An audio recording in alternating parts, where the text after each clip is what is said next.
عنوان عرب کی تہذیب۔ سیرت رسول کو پڑھنے کے لیے عرب کی تہذیب اور روایات کو سمجھنا بہت ضروری ہے۔ عرب تہذیب کے بنیادی قوانین جنگ اور مروت تھے۔ مال غنیمت بہت مقدس ہوا کرتا تھا۔ مال و دولت حاصل کرنے کا ایک برتر ذریعہ جنگ کے بعد ملنے والی غنیمت تھی۔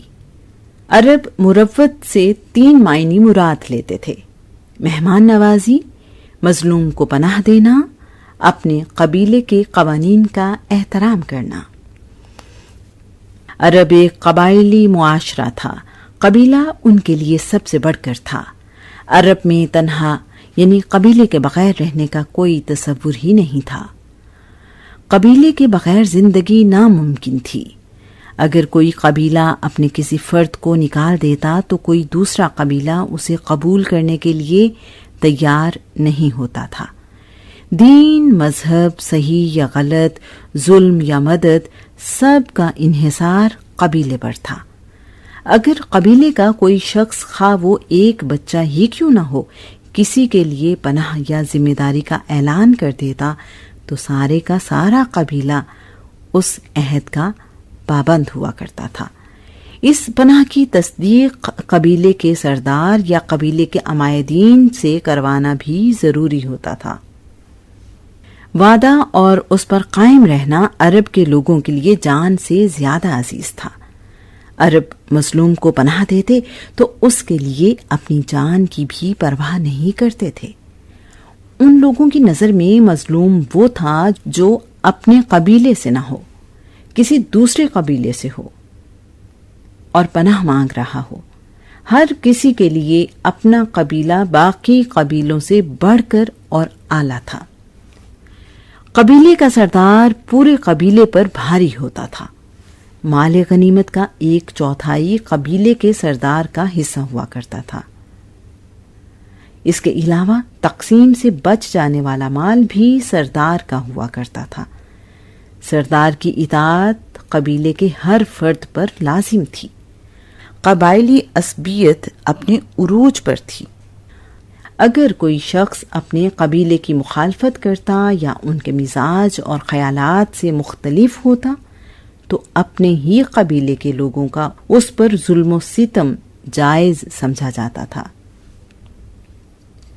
اس کے حق میں نہ تو کوئی آواز اٹھاتا، نہ کسی کو اس پر رحم آتا۔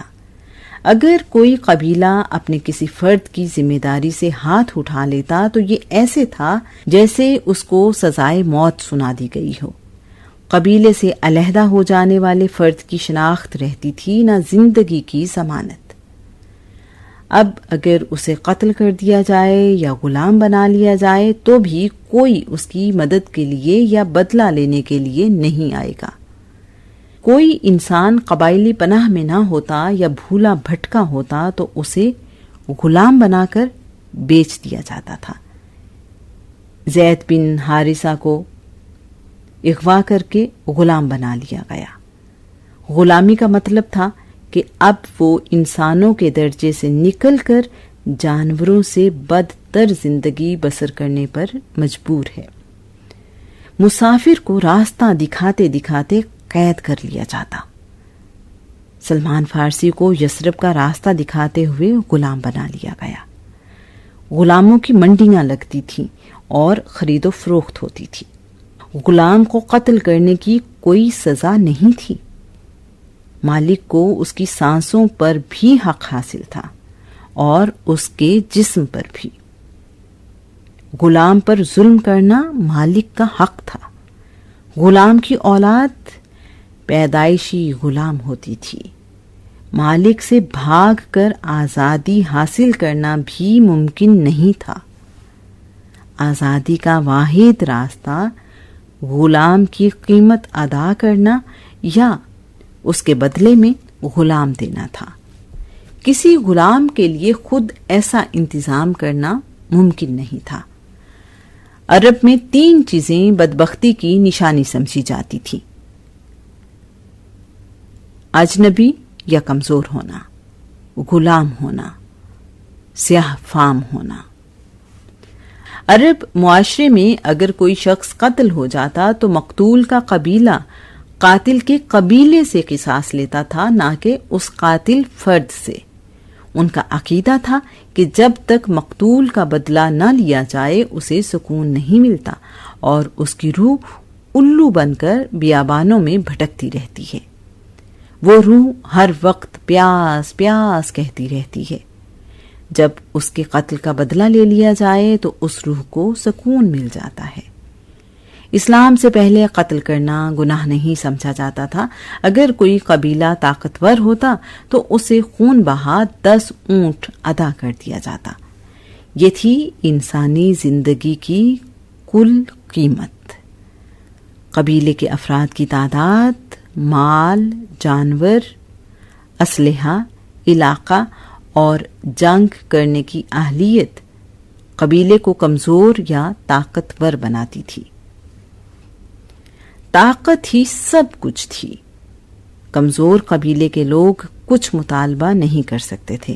کمزور قبیلوں کے حقوق نہ ہونے کے برابر تھے۔ ہر قبیلہ قاضی تھا اور فیصلہ کرنے میں آزاد۔ باپ کی غلطی کا بدلہ بیٹے سے اور بیٹے کی غلطی کا بدلہ باپ سے لینا عام تھا۔ ایک سردار کی خواہش پر جنگ کرتے ہوئے ہزاروں لوگوں کو قتل کر دیا جاتا تھا۔ عرب میں رہنے والوں کا اثاثہ یہ ہوا کرتا تھا: خیمہ جو انہیں دھوپ اور گرمی سے بچاتا تھا، اونٹنی جو سواری اور دودھ کے کام آتی، تلوار جو ان کی حفاظت کے کام آتی۔ عورت کو بھی کچھ قبائل اثاثہ ہی سمجھتے تھے اور اسے دوسرے مال کی طرح سمجھا جاتا تھا۔ جانوروں کا ریوڑ، اونٹ کی سواری سب سے بہتر تصور کی جاتی تھی۔ صحرا کا سخت موسم، ریت میں چلنا اور کئی دن تک پانی کے بغیر زندہ رہنا اونٹ کی اہمیت میں اضافہ کر دیتا تھا۔ اونٹ 10 دن تک پانی پیے بغیر صحرا کے سخت موسم میں اپنی پوری قوت کے ساتھ سامان اٹھا کر سفر کر سکتا ہے۔ اس پر کمزوری کے کوئی آثار نظر نہیں آتے۔ ایسے وقت میں اس کی غذا جنگلی جھاڑیاں ہوتی ہیں۔ ایسا لگتا ہے کہ اللہ کریم نے یہ جانور پیدا ہی صحرا میں رہنے والوں کے لیے کیا ہے۔ زیادہ اونٹ رکھنے والے شخص کو امیر اور خوشحال سمجھا جاتا تھا۔ انعام و اکرام بھی عموماً اونٹوں کی صورت میں دیے جاتے تھے۔ خچر اور گھوڑے بھی سواری کے کام آتے تھے، لیکن صحرا کے سخت اور لمبے سفر کے لیے مناسب نہیں تھے۔ سفید خچر بہت قیمتی تصور کیا جاتا تھا۔ سفید خچر کو اس زمانے میں شاہی سواری کا درجہ حاصل تھا۔ بھیڑ بکریاں بھی پالی جاتی تھیں۔ ان کا استعمال دودھ اور گوشت کی صورت میں ہوتا تھا۔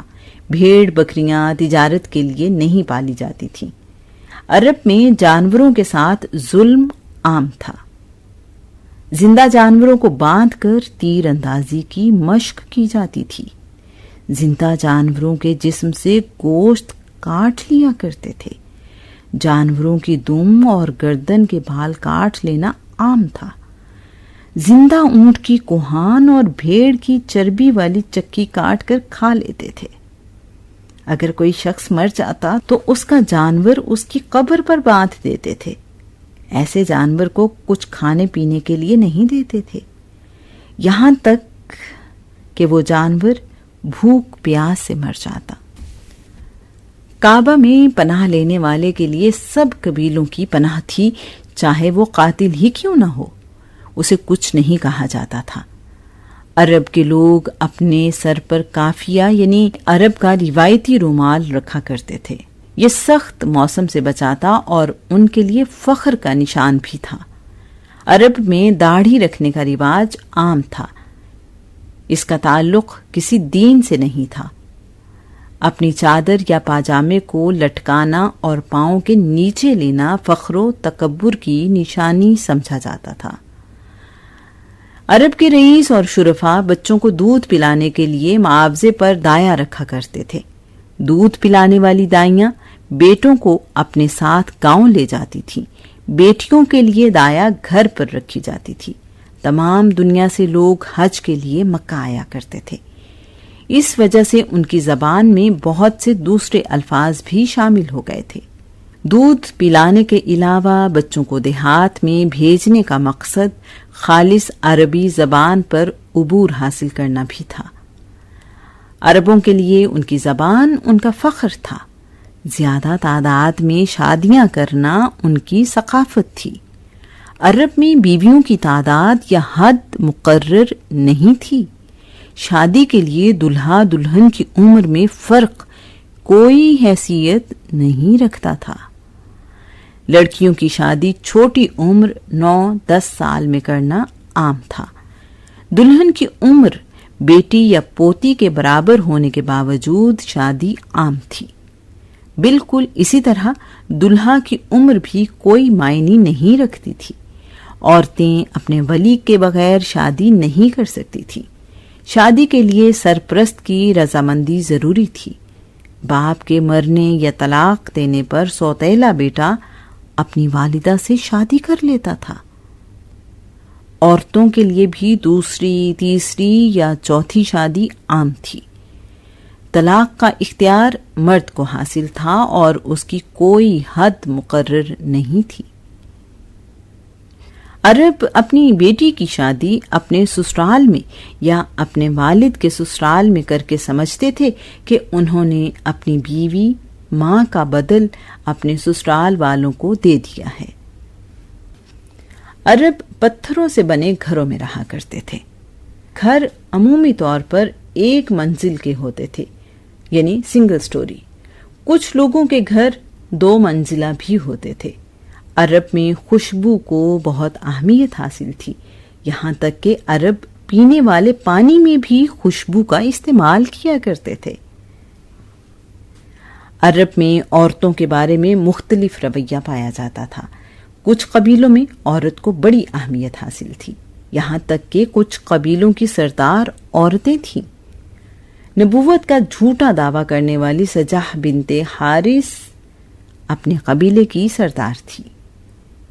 جنگ اور صلح کی وجہ عورتیں بنتی تھی۔ بدوی عورتیں مردوں کی طرح دلیر ہوتی تھی۔ ان عورتوں کے دل میں ڈر، خوف نام کی کوئی چیز نہیں تھی۔ کچھ قبیلے عورتوں کو کم تر مخلوق سمجھتے تھے۔ یہ منقولہ جائیداد تھی۔ عورت وراثت میں تقسیم ہوتی اور کسی سے بھی اس کا لین دین کیا جا سکتا تھا۔ بیٹی کا پیدا ہونا منحوس خیال کیا جاتا تھا۔ کچھ لوگ بیٹیوں کو زندہ دفن کر دیتے تھے، مگر تمام قبائل میں ایسا نہیں تھا۔ قریش کے قبیلے بیٹیوں کو زندہ دفن کرنے کے خلاف تھے۔ سیرت رسول صلی اللہ علیہ وآلہ وسلم پر آسان اردو زبان میں لکھی گئی کتاب محمد رسول اللہ کا اگلا موضوع ہے عرب کی روایات۔